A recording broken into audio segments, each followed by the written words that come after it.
Hello દોસ્તો, જય શ્રી કૃષ્ણ. તો આજે ધૂળેટી છે, તો બધાએ પોતાના બાળકોને પણ સમજાવજો અને પોતે સમજજો કે કેમિકલ વાળા કલરથી કોઈ પણ ધૂળેટી ન રમશો. અને જો ગામડું હશે તો ગામડામાં ઘણા કેસુડાના ઝાડ ક્યાંક ક્યાંક તો હોય જ તે. તો કેસુડાના ફૂલ લઈ આવશો, ડોલ ભરીને અથવા ટીપણું ભરીને કેસુડાના ફૂલ પલાળજો અને કેસુડાના ફૂલથી હોળી રમજો. તો શરીર માટે પણ શુભદાયક રહેશે, લાભદાયક રહેશે. અને કેમિકલ છે ને એ પોતાની ચામડીને પોતાના બાળકો હોય નાના એને પણ એ ચામડી સામે રક્ષણ કરાવજો. એટલે કેમિકલ વાળા કલરથી ધૂળેટી ન રમશો.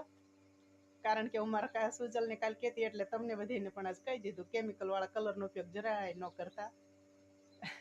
એક તો ચામડીના રોગ તો હમણાં ઘણા ફાટી નીકળ્યા છે અને એમાં કેમિકલ જ છે. તો ભગવાન હવને સારી તંદુરસ્તી આપે. જય શ્રી કૃષ્ણ. ખુશ રહેજો, મોજમાં રહેજો.